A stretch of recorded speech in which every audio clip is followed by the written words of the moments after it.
Good morning, friends. Welcome back to our YouTube channel eSchool 365. I am Jitin Patel, your chemistry faculty, and this is our video number 2 for structure of atom. Video number 1 के अंदर हमने discuss किया था summary of NCERT को, जहां हमने discuss किया था कि 2.1 से लेके 2.6 तक इस चैप्टर को एनसीईआरटी में कैसे डिवाइड किया गया है। आज जो हम टॉपिक स्टार्ट करने वाले हैं, छोटा सा टॉपिक है आपका terms related to the element. ठीक है, आपके टॉपिक का नाम है terms related to the element. Terms related to the elements. उसमें कुछ टॉपिक एनसीईआरटी में दिए हुए थे जो थे आपके आइसोटोन्स, आइसोटोप्स और isobar. Terms related to the element समझने से पहले हमें ये समझना पड़ेगा कि किसी भी एलिमेंट का रिप्रेजेंटेशन कैसे किया जाता है। सपोज एक रिप्रेजेंटेशन कैसे होता है, तो लेफ्ट साइड कॉर्नर में होता है आपका Z, जो होता है आपका एटॉमिक नंबर, जो आपका होता है एटॉमिक नंबर, और A आपका हो जाता है मास नंबर। A आपका हो जाता है मास नंबर। अब Z जो होता है वो रिप्रेजेंट करता है आपके नंबर ऑफ इलेक्ट्रॉन्स को, या कह सकते हो नंबर ऑफ प्रोटॉन्स को, और उतने ही नंबर ऑफ इलेक्ट्रॉन्स को, उतने ही नंबर ऑफ इलेक्ट्रॉन्स को। तो जितना आपका एटॉमिक नंबर होगा उतने ही नंबर ऑफ प्रोटॉन्स होंगे, और अगर वो एटम न्यूट्रल है तो उतने ही नंबर ऑफ इलेक्ट्रॉन्स उसके अंदर होंगे। वहीं आपका मास नंबर रिप्रेजेंट करता है, मास नंबर रिप्रेजेंट करता है आपके number of protons plus number of neutrons को, नंबर ऑफ न्यूट्रॉन्स को। तो मास नंबर आपका एडिशन है number of protons and number of neutrons का, और वहीं आपका एटॉमिक नंबर है नंबर ऑफ प्रोटॉन्स या नंबर ऑफ इलेक्ट्रॉन्स, अगर वो एटम न्यूट्रल एटम है तो। ठीक है, तो सबसे पहले हमें ये रिप्रेजेंट को समझना पड़ेगा। ठीक है, तो मास नंबर आपका होता है A और एटॉमिक नंबर होता है आपका Z। पहला टॉपिक है हमारा आइसोटोप्स। आइसोटोप्स, तो आइसोटोप वो स्पीशीज होते हैं जिसका एटॉमिक नंबर सेम हो जाए, जिसमें element have same atomic number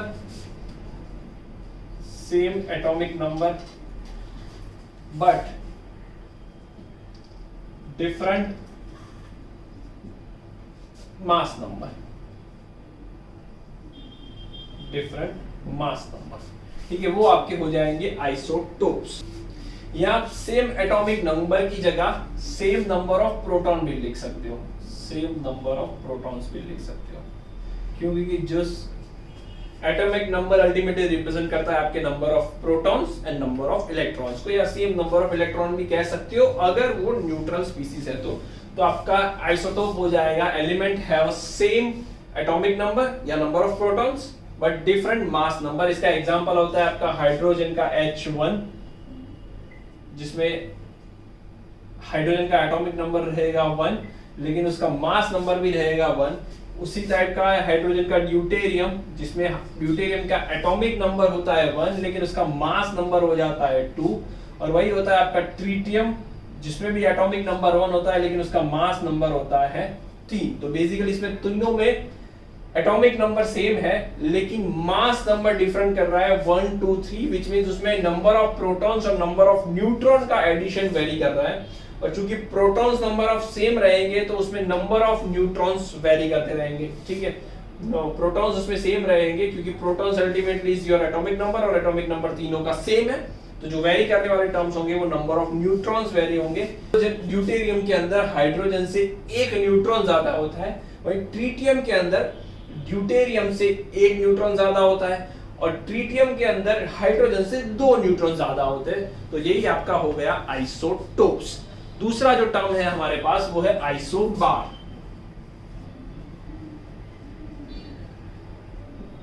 isobars आपके होते हैं element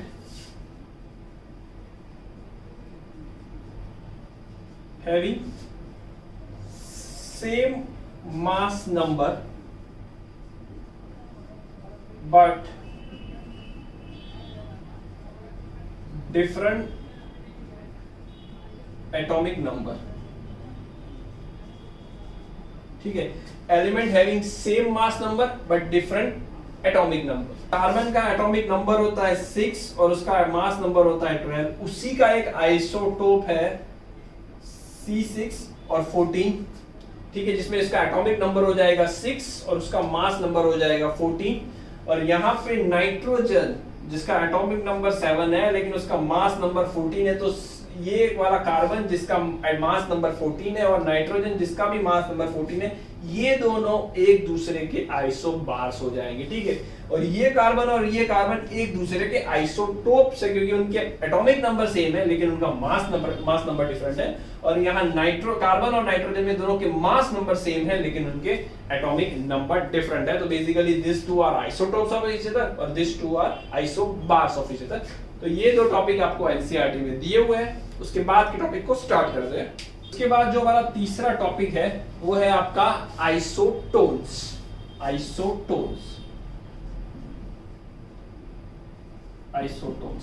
isotones means element having same number of neutrons, ठीक है, जिस एलिमेंट में सेम नंबर ऑफ न्यूट्रॉन्स हो उसे कहते हैं आइसोटोन्स। तो आइसोटोन कैसे डिसाइड करोगे आप? ये आपका एटॉमिक नंबर है which is a total number of protons और मास नंबर है आपका प्रोटॉन प्लस न्यूट्रॉन। तो अगर मैं A में से Z को माइनस कर दूं, ठीक है, जो कि आपका मास नंबर है which is a total of number of proton plus neutron और आपका एटॉमिक नंबर है नंबर ऑफ प्रोटॉन्स। तो अगर मैं नंबर ऑफ प्रोटॉन्स और नंबर ऑफ न्यूट्रॉन्स में से नंबर ऑफ प्रोटॉन्स को माइनस कर जाता हूं तो मेरे पास बच जाएगा नंबर ऑफ न्यूट्रॉन्स। तो जिस किसी भी एलिमेंट का A माइनस Z सेम आएगा वो आपका हो जाएगा आइसोटोन्स। उसके बाद चौथा जो टर्म है वो है आपके पास आइसोइलेक्ट्रॉनिक्स। अब आइसोइलेक्ट्रॉनिक जो टर्म है वो एलिमेंट और स्पीसीज मतलब किसी मॉलिक्यूल दोनों के लिए एप्लीकेबल होता है। तो इसके लिए हम कह सकते हैं कि element slash species having same number of electrons are known as isoelectronic. Clear? जिसमें सेम नंबर ऑफ इलेक्ट्रॉन हो उसे कहते हैं आइसोइलेक्ट्रॉनिक। जैसे CO, ठीक है, तो कार्बन में नंबर ऑफ इलेक्ट्रॉन होते हैं आपके 6 और ऑक्सीजन में नंबर ऑफ इलेक्ट्रॉन आते हैं 8, तो 6 + 8 हो जाएंगे आपके टोटल नंबर ऑफ इलेक्ट्रॉन 14। और वही हमने N2 के बारे में डिस्कस किया, तो N2 में दोनों ही नाइट्रोजन के अंदर 7 इलेक्ट्रॉन, तो 7 + 7 मिला के हो जाएंगे आपके 14। तो CO और N2 दोनों एक दूसरे के आइसो इलेक्ट्रॉनिक है। हालांकि दोनों में नंबर ऑफ एलिमेंट अलग अलग है, ठीक है, और दोनों में मास भी दोनों का अलग अलग है, लेकिन बोथ आर आइसो इलेक्ट्रॉनिक क्योंकि उसमें नंबर ऑफ इलेक्ट्रॉन सेम है। कार्बन में 6, ऑक्सीजन में 8, 6 + 8 = 14। नाइट्रोजन, एक नाइट्रोजन के अंदर 7, दूसरे नाइट्रोजन के अंदर भी 7, तो दोनों मिला के 14। क्लियर? तो ये दोनों एक दूसरे के आइसो इलेक्ट्रॉनिक है। तो आपकी पांचवी डेफिनेशन है आइसोडायाफर्स। उसके बाद जो डेफिनेशन है वो आपकी आइसोडायाफर्स। आइसोडायाफर्स वो एलिमेंट होते हैं, elements having same number of A - 2Z, ठीक है, वही A आपका मास नंबर है और Z आपका एटॉमिक नंबर है। जिसमें A - 2Z की कैलकुलेशन सेम आ जाए वो आपके हो जाएंगे आइसोडायाफर्स। क्लियर? उसके बाद 6 नंबर का टॉपिक है आपका पैरामैग्नेटिक। ठीक है, पैरामैग्नेटिक वो होता है element having unpaired electron, element having unpaired electron।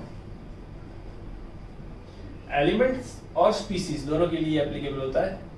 Element और species having unpaired electron, element species having unpaired electron.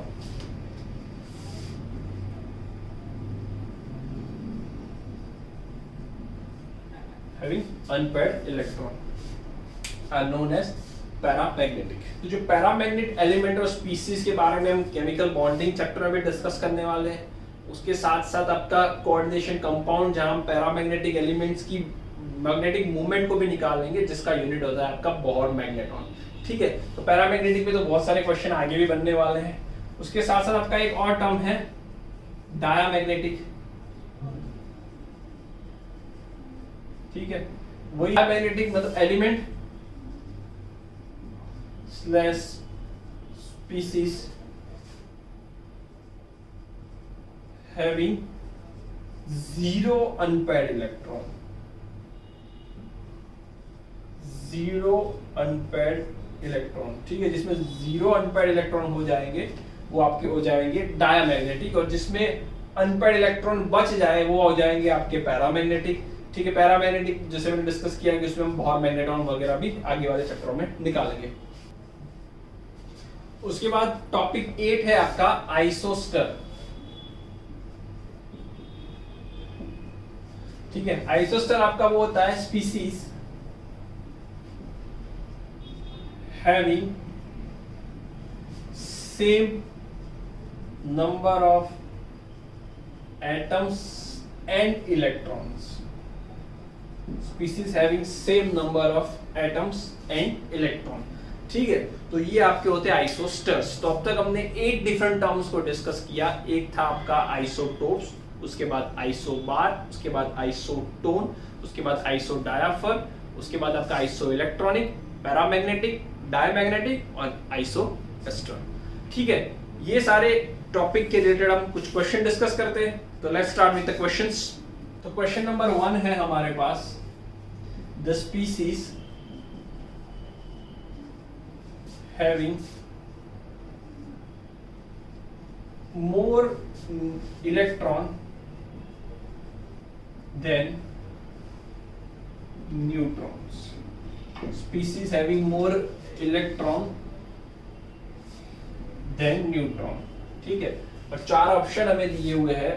Option A है हमारे पास हाइड्रोजन, ऑप्शन बी है हमारे पास H+, ऑप्शन सी है हमारे पास लिथियम +2 और ऑप्शन डी है हमारे पास बेरिलियम +2। ठीक है, 4 ऑप्शन दिए हुए। क्वेश्चन में पूछा है मोर इलेक्ट्रॉन देन न्यूट्रॉन। ठीक है, तो ये सारी ही आपके पॉजिटिव चार्ज स्पीसीज है। तो पॉजिटिव चार्ज स्पीसीज या पॉजिटिव चार्ज आयन तभी बनता है जब उसने इलेक्ट्रॉन को लूज किया हो। ठीक है, तो अगर हम इस सबके एटॉमिक नंबर देखें तो इसका एटॉमिक नंबर होता है 1, इसका भी एटॉमिक नंबर होता है 1, इसका एटॉमिक नंबर होता है 3 और इसका एटॉमिक नंबर होता है 4। ठीक है, तो H अकेला ऐसा स्पीसीज है जिसके अंदर न्यूट्रॉन्स होता ही नहीं है basically.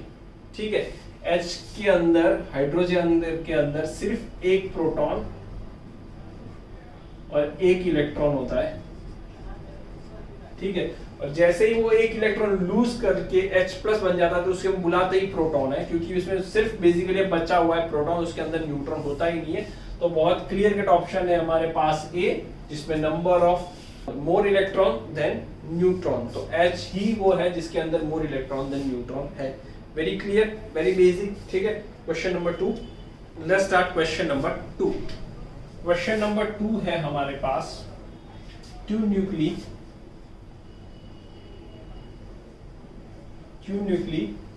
P and Q are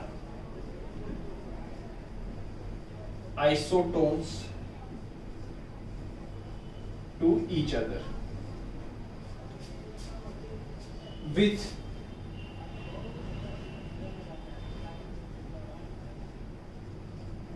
mass number 64 and 68 if the atom P has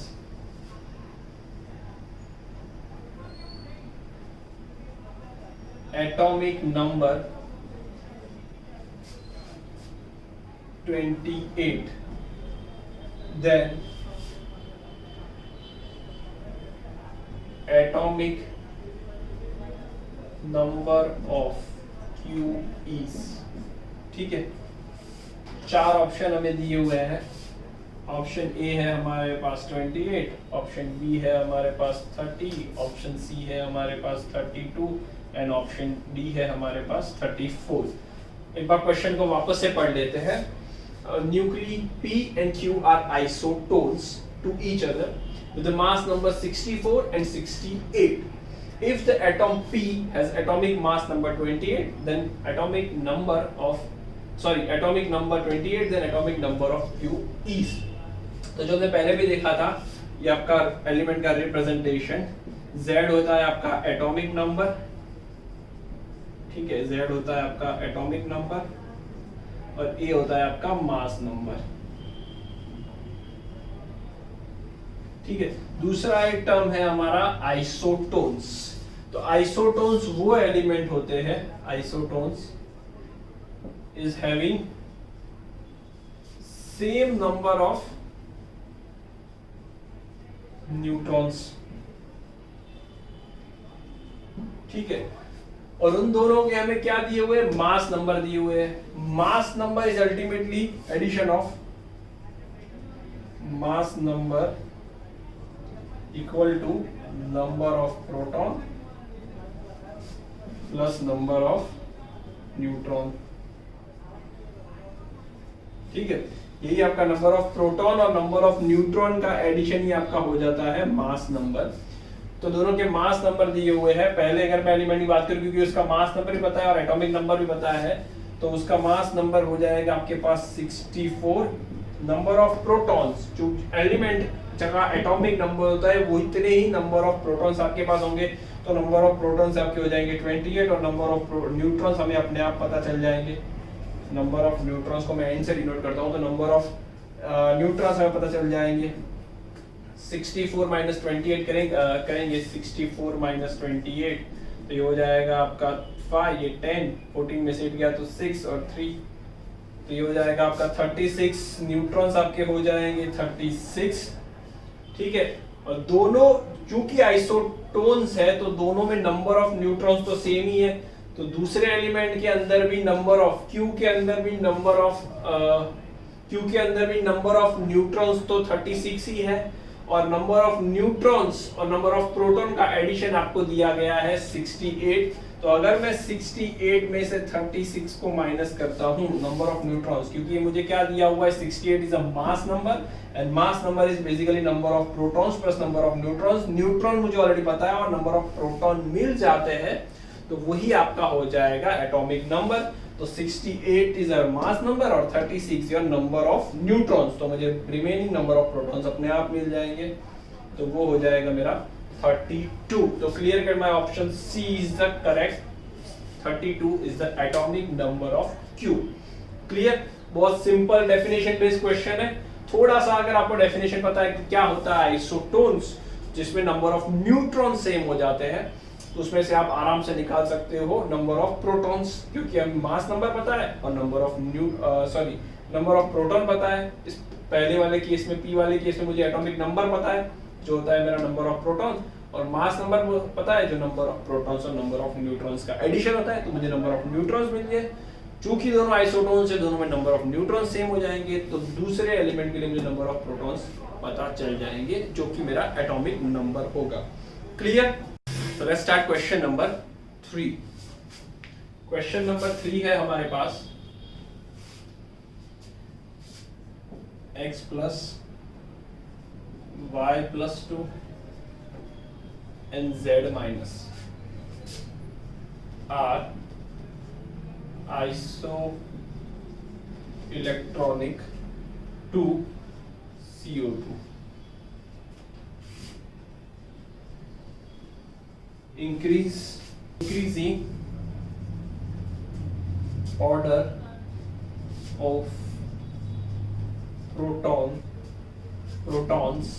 in x plus y plus 2 and z minus 1 is। ठीक है, क्वेश्चन में बोला है कि x plus 1 y plus 2 and z minus are isoelectronic with CO2। Increasing order of protons in तीनों के अंदर increasing order of proton में इन तीनों को अरेंज करना है। ऑप्शन ए हमें दिया गया है x plus equal to y plus 2 equal to z minus. Option B हमें दिया हुआ है x plus less than y plus 2 less than z minus. Option C हमें दिया हुआ है z माइनस x प्लस और y plus 2 and option D हमें दिया हुआ है y plus 2 x plus and z minus 1। ठीक है, चार ऑप्शन हमें दिए हुए हैं और हमें इनके इंक्रीजिंग ऑर्डर में इन तीनों को अरेंज करना है। x प्लस 1, y प्लस 2 और z माइनस को उसके इंक्रीजिंग ऑर्डर में अरेंज करना है on the basis of the number of protons they have. तो एक बार वीडियो को पॉज करके इसको खुद से करने की कोशिश करो। बहुत सिंपल टाइप का क्वेश्चन है, एक बार वीडियो को पॉज करके खुद से करने की कोशिश करो। ठीक है, तो लेट्स स्टार्ट द क्वेश्चन। एक टर्म इंपॉर्टेंट है, आइसो इलेक्ट्रॉनिक टू CO2। ठीक है, इसका मतलब क्या हुआ कि CO2 के अंदर जितने नंबर ऑफ इलेक्ट्रॉन्स होंगे उतने ही इन तीनों के अंदर होंगे। सबसे पहले काउंट कर लेते हैं कि CO2 के अंदर कितने इलेक्ट्रॉन्स होते हैं। तो कार्बन के अंदर 6, ऑक्सीजन के अंदर 8 और ऑक्सीजन 2 है तो 2 ऑक्सीजन के अंदर 8। ठीक है, तो कुल मिला के 8 और 8 16 और 6 22 number of electrons, 22 number of electrons आपके पास कार्बन डाइऑक्साइड के अंदर है। Which means इन तीनों के अंदर भी 22 इलेक्ट्रॉन्स होंगे। मतलब X प्लस के अंदर भी नंबर ऑफ इलेक्ट्रॉन्स कितने होंगे 22, नंबर ऑफ इलेक्ट्रॉन्स कितने होंगे 22। Y प्लस 2 के अंदर भी नंबर ऑफ इलेक्ट्रॉन्स कितने हो जाएंगे 22। Z माइनस 1 के अंदर भी नंबर ऑफ इलेक्ट्रॉन्स कितने हो जाएंगे 22। क्या हमें यहाँ नंबर ऑफ इलेक्ट्रॉन पूछा है? नहीं, क्योंकि वो तो तीनों के अंदर इक्वल ही है। हमें पूछा है on the basis of number of proton, उसमें भी इंक्रीजिंग। ठीक है, तो जितने ही इलेक्ट्रॉन होते हैं उतने ही प्रोटॉन होते हैं। ठीक है, एक न्यूट्रल एटम के अंदर यहाँ पे x पे +1 चार्ज है, विच मीन्स उसने एक इलेक्ट्रॉन को लूज किया है। तो उसके अंदर एक्चुअल इलेक्ट्रॉन कितने होने चाहिए थे 23, तो उतने ही उसके अंदर प्रोटॉन होंगे। राइट, क्योंकि ये तो एक एटम आयन है जिसने एक इलेक्ट्रॉन लूज कर दिया है, तब जाके इसके अंदर 22 इलेक्ट्रॉन बचे हैं और इसी वजह से ये कार्बन डाइऑक्साइड से आइसो इलेक्ट्रॉनिक वाले रिलेशनशिप में है। ठीक है, Y प्लस 2, तो Y प्लस 2 के अंदर भी सिमिलर उसने 2 इलेक्ट्रॉन लूज किए हैं, तो एक्चुअल उसके अंदर कितने प्रोटॉन होने चाहिए 24। सिमिलर वे Z माइनस 1, इसने एक इलेक्ट्रॉन गेन किया है। ठीक है, तो उसके अंदर एक्चुअल इलेक्ट्रॉन कितने हैं इससे कम, दैट इज 21 न्यूट्रल एटम के अंदर, और विच मींस उसके अंदर कितने प्रोटॉन हो जाएंगे 21। क्लियर, Z-1 ने एक इलेक्ट्रॉन को गेन किया है, that is the reason why it has 22 electrons. तो एक्चुअल उसके अंदर कितने इलेक्ट्रॉन न्यूट्रल एटम के अंदर होने चाहिए 21, और उतने ही नंबर ऑफ प्रोटॉन्स होने चाहिए। न्यूट्रल एटम में जितने इलेक्ट्रॉन होते हैं उतने उसके पास प्रोटॉन होते हैं। Answer will be very easy. अब तो क्लियर हो गया, इसी के इंक्रीजिंग ऑर्डर में अरेंज करना है। तो सबसे कम है आपके पास 21, ठीक है, उसके बाद है आपके पास 23 और 24। तो C option is the correct option. ठीक है, बहुत सिंपल टाइप का क्वेश्चन था, कुछ नहीं करना था। आइसो इलेक्ट्रॉनिक की वजह से आपको नंबर ऑफ इलेक्ट्रॉन ढूंढ लेने थे, जिस मॉलिक्यूल के लिए दिए उस मॉलिक्यूल के लिए उतने ही इलेक्ट्रॉन इन तीनों के अंदर भी है, और उससे हमें निकालने थे प्रोटॉन। X प्लस था तो उसने एक इलेक्ट्रॉन को यूज किया था, तो एक्चुअल न्यूट्रल एटम के अंदर उससे एक ज्यादा इलेक्ट्रॉन होंगे और उतने ही उसके अंदर प्रोटॉन होंगे। उसी पैटर्न के सबसे निकाल लिया और फिर आपने उसको अरेंज कर दिया। क्लियर, बहुत इजी रहेगा क्वेश्चन। क्वेश्चन नंबर 4 है हमारे पास। ठीक है, ये एनसीईआरटी का ही क्वेश्चन है। An element with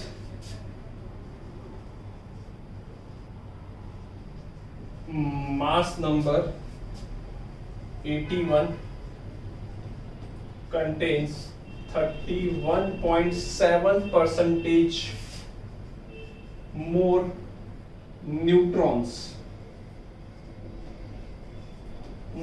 neutrons as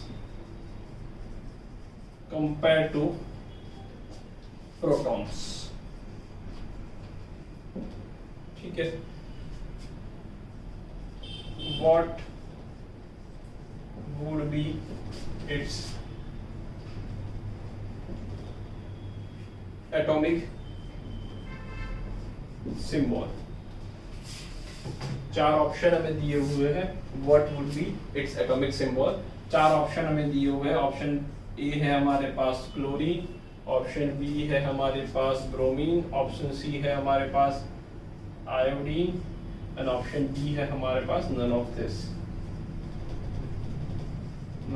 this. ठीक है, वापस से एक बार क्वेश्चन को पढ़ लेते हैं। An element with mass number 81, हमने लास्ट क्वेश्चन या उससे एक दो क्वेश्चन पहले भी एलिमेंट का रिप्रेजेंट देखा था। ये आपका हो जाता है एटॉमिक नंबर, ये आपका हो जाता है mass number. Mass number is addition of number of protons and neutron, और atomic number is number of equal to number of protons. और अगर न्यूट्रल एटम है तो उसके अंदर उतने ही इलेक्ट्रॉन्स हो जाएंगे। ठीक है, तो उन्होंने बोला है मास नंबर इज 81। तो अगर मास नंबर की मैं रिप्रेजेंट लिखूं तो ये होता है न्यूट्रॉन प्लस प्रोटॉन को मिला के आपका बन जाता है mass number, where n represent the neutrons and p represent the protons. तो इन दोनों का एडिशन हमें दिया हुआ है 81। It contains 31.7% more neutron as compare to protons. तो जितने प्रोटॉन्स है उससे 31.7% मोर न्यूट्रॉन्स उसके अंदर है।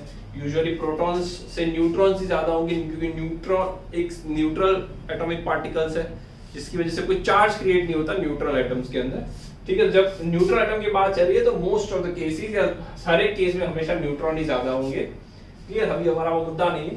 तो 31.7% मोर न्यूट्रॉन्स। तो अगर मैंने बोला कि प्रोटॉन मेरे पास x है, ठीक है, तो उससे 31.7% मोर न्यूट्रॉन हो गए। तो अगर मान लो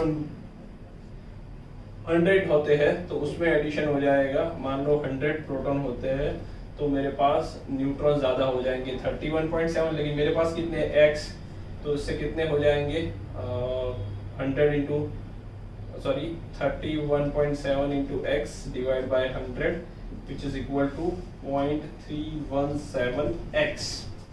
इतने ज्यादा मोर न्यूट्रॉन्स मेरे पास हो जाएंगे, मोर न्यूट्रॉन्स हो जाएंगे। और बेसिकली अगर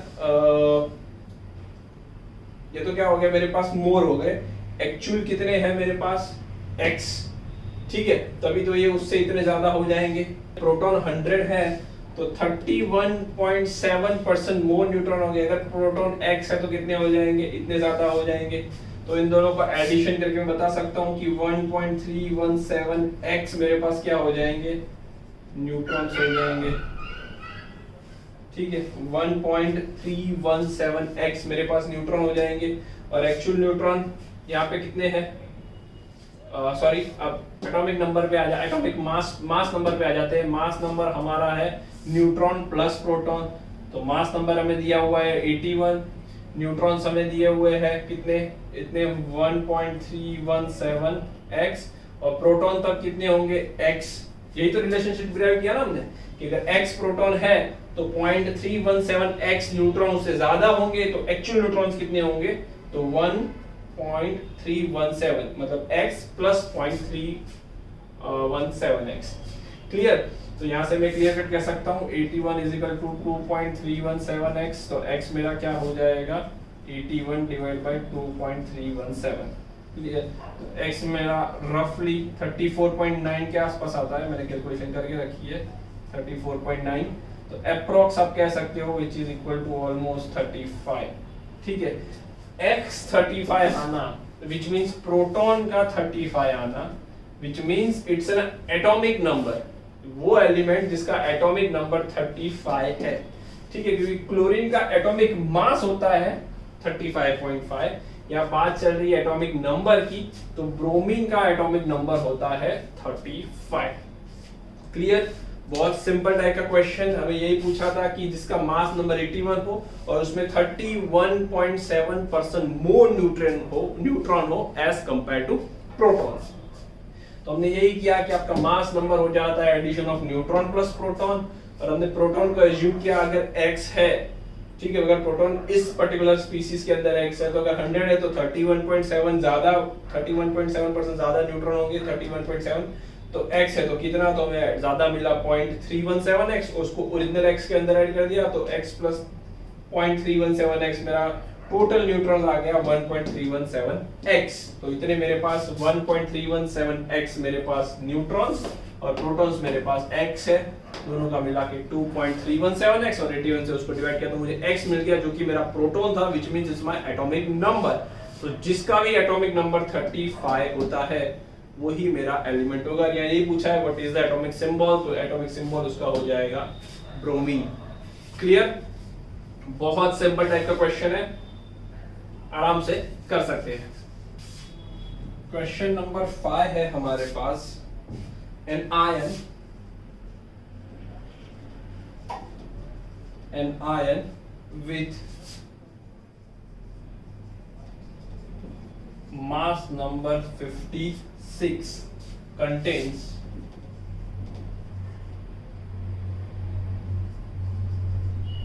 three units of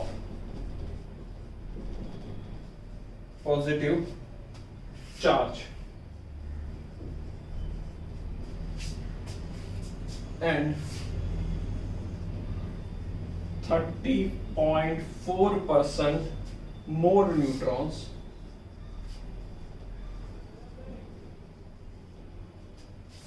than electrons.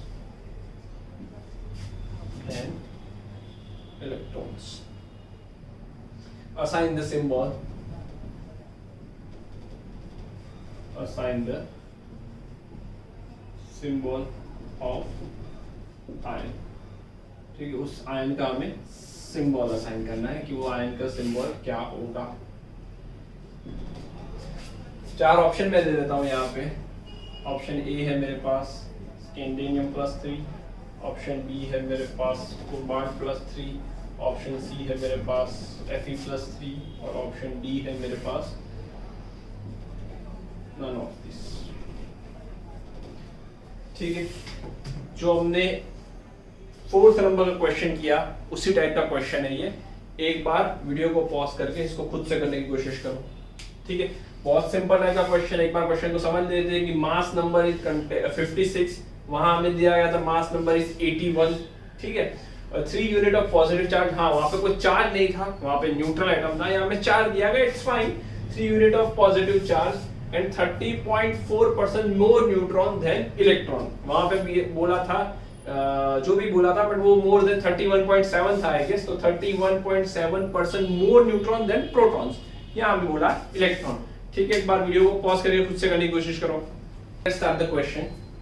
हमें यहाँ पे मास नंबर दिया गया है 56, which means A is equal to neutron plus proton का एडिशन हो जाता है आपका 56।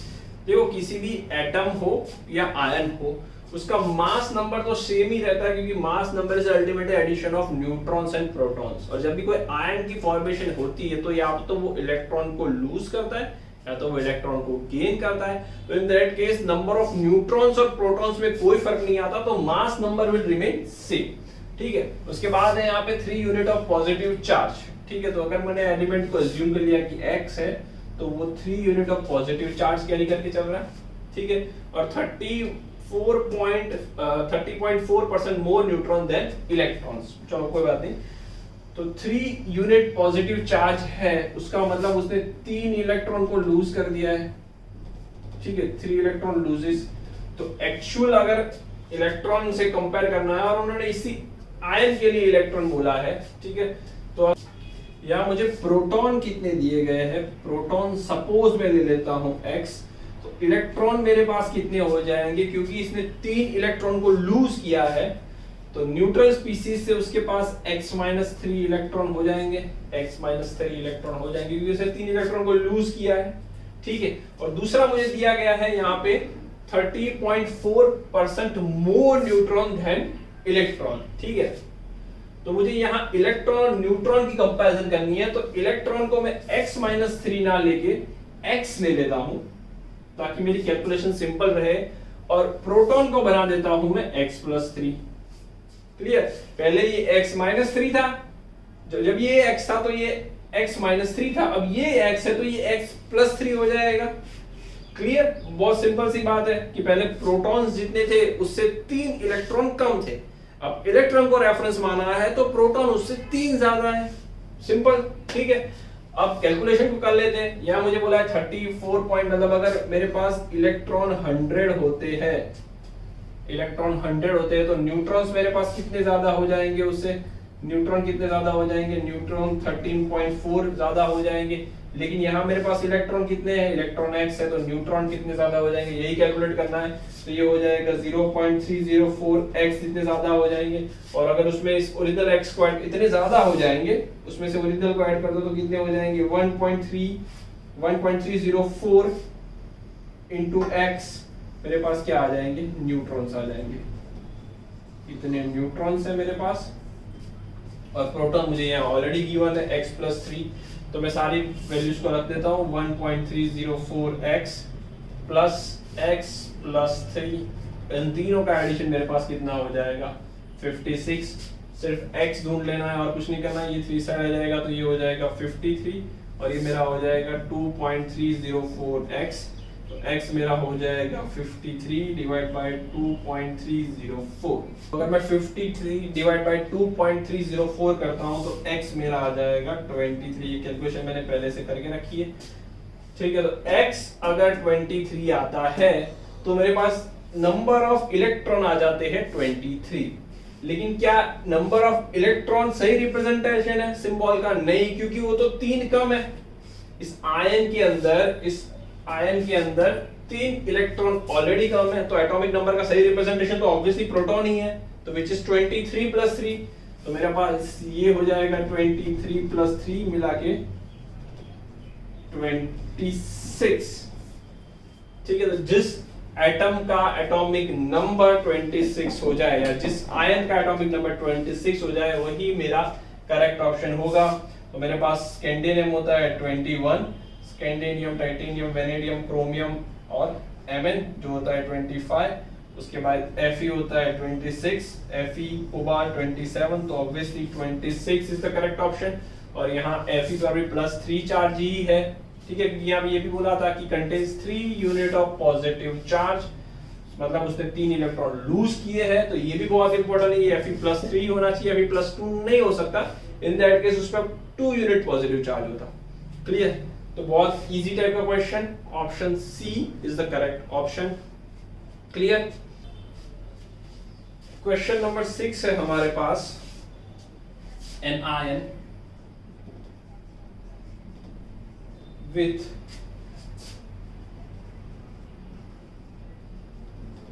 mass number 37 possesses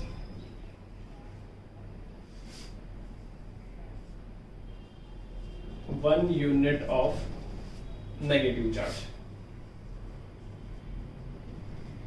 1 unit of negative charge. If the ion contains 11.1% more neutrons than electrons,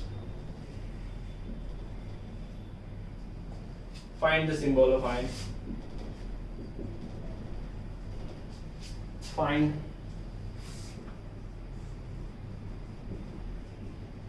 symbol of ion. ठीक है, 4 ऑप्शन हमें दिए हुए हैं। ऑप्शन ए है हमारे पास F माइनस, ऑप्शन बी है हमारे पास Cl माइनस, ऑप्शन सी है हमारे पास S minus, and option D है हमारे पास नन ऑफ दिस। ठीक है, जो इससे पहले क्वेश्चन किया था सिमिलर पैटर्न का क्वेश्चन है। एक बार वीडियो को पॉज करके खुद से करने की कोशिश करो।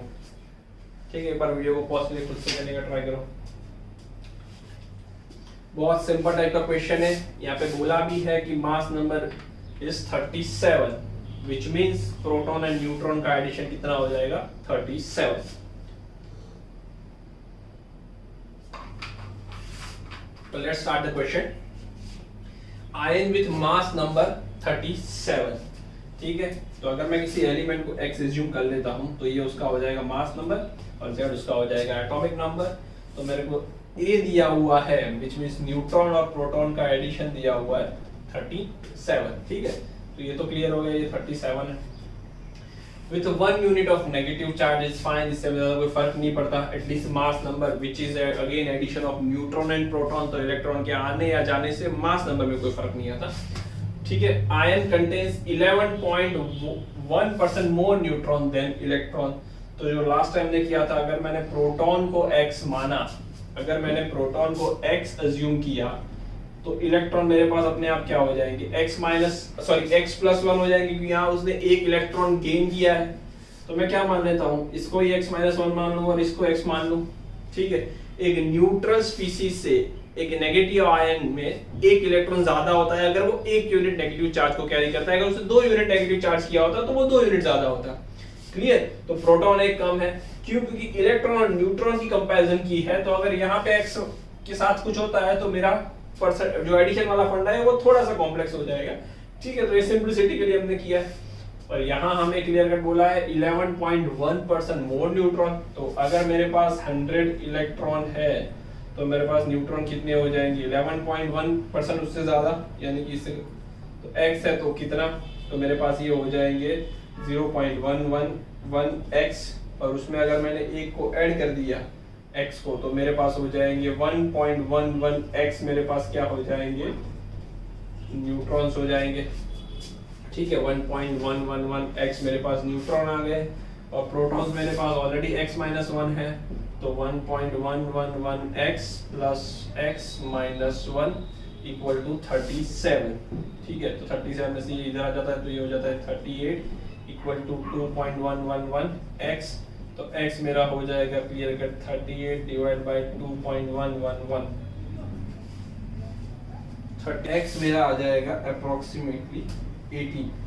और x मेरा क्या है, नंबर ऑफ इलेक्ट्रॉन। तो क्या नंबर ऑफ इलेक्ट्रॉन किसी आयन के केस में एटम का सही रिप्रेजेंट कर सकते हैं? नहीं, क्योंकि प्रोटॉन ही करते हैं। इलेक्ट्रॉन तो एक ज्यादा कम हो गया, आयन का पॉजिटिव चार्ज है तो कम और नेगेटिव चार्ज है ज्यादा, तो प्रोटॉन ही रिप्रेजेंट करेगा। तो वो 18 ना होके क्या हो जाएगा, 17 हो जाएगा। प्रोटॉन मेरा क्या हो जाएगा, 18 माइनस 1 इक्वल टू 17। तो जिस किसी भी एटम का एटॉमिक नंबर 7 है वही आपका करेक्ट रिप्रेजेंटेशन हो जाएगा।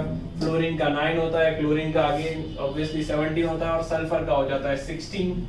ठीक है, तो सही ऑप्शन क्या हो जाएगा मेरे पास, BCl-। ठीक है, बहुत इजी टाइप के क्वेश्चन है। ठीक है, इसमें और भी किसी रेफरेंस बुक में से आपको थ्योरी बेस्ड क्वेश्चन मिल सकते हैं जो हमने डेफिनेशन से किए थे, मतलब isobars, isotopes, isotones, isoelectronic. Clear, उसमें बहुत सारे क्वेश्चन बन सकते हैं। हमने कुछ क्वेश्चन को यहाँ पे डिस्कस किया है। क्लियर, तो अब अगर एक बार सारे क्वेश्चन को वापस से रिवाइज कर लो, वीडियो को पॉज करो, क्वेश्चन खत्म होने के बाद उसके बाद एक बार खुद से करने की कोशिश करो। ठीक है, तो let's now meet in the next video with another topic of structure of atom. Thank you so much.